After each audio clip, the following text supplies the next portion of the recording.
আমরা যত কাজই করি না কেন, দুটো কাজের ব্যাপারে আমাদেরকে অবশ্যই সবচাইতে বেশি জোর দিতে হবে। কি সেই কাজ? একটি কাজ হচ্ছে যে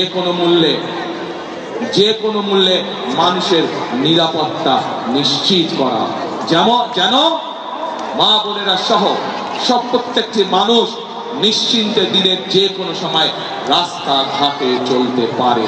একটি মানুষ নিরাপদে রাস্তাঘাটে চলবে, একটি মানুষ নিরাপদে তার ব্যবসা বাণিজ্য করবে, চাকরি বাকরি করবে। সেজন্য বিএনপির সবচাইতে অন্যতম প্রায়োরিটি হচ্ছে যে কোনো মূল্যে ঢাকা শহর সহ সমগ্র বাংলাদেশের আইন শৃঙ্খলা পরিস্থিতি নিশ্চিত করা।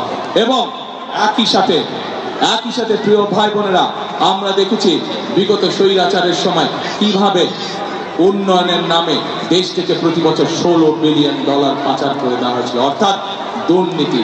আমরা যত পরিকল্পনায় গ্রহণ করি না কেন, যদি আমরা দুর্নীতির লাগাম টেনে ধরতে না পারি, তাহলে জনগণের ভাগ্য পরিবর্তন করে অত্যন্ত দুরূহ ব্যাপার হয়ে যাবে।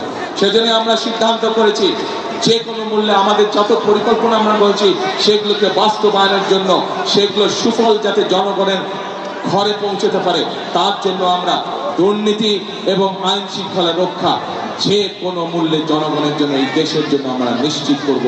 এটি আমাদের সর্বোচ্চ সিদ্ধান্ত। আমাদের প্রিয় ভাই বোনেরা, আমি ঢাকা 17 থেকে নির্বাচন করছি। আমি ঢাকা 17 যে অঞ্চলটি, সেই অঞ্চলেই আমি ছোটবেলা থেকে বড় হয়েছি। আমি ওই এলাকারই সন্তান। ঢাকা 17-র পাশে আপনাদের এই এলাকা ঢাকা 16। ঢাকা 17 এবং ঢাকা 16-তে একটি কমন সমস্যা রয়ে গিয়েছে। বহু মানুষ আছেন যাদেরকে প্রতি মুহূর্তে একটি দুশ্চিন্তার মধ্যে থাকতে হয়। এই সমস্যা আমার ঢাকা 17-তেও আছেন। বেশ কয়েকটি এলাকা আছে যেখানে মানুষ নিশ্চিন্তে থাকতে পারে না, কিন্তু তাদেরকে প্রতি মুহূর্তে দুশ্চিন্তার মধ্যে থাকতে হয়। আমি সিদ্ধান্ত নিয়েছি, আমাকে আল্লাহর রহমতে আল্লাহ যদি আমাকে সুযোগ দেন, তাহলে সেই মানুষগুলোর জন্য আমি আমার ঢাকা 17 এলাকায় স্থায়ী বসবাসের ব্যবস্থা করব, দেশের আইনগত ভিত্তি দিয়ে। একইভাবে আজ এই এলাকাতেও একই সমস্যা রয়ে গেছে, যা আপনাদের সন্তান আমিনুল আমাদের ধানেশীর একটু আগে তার বক্তব্য বলেছে।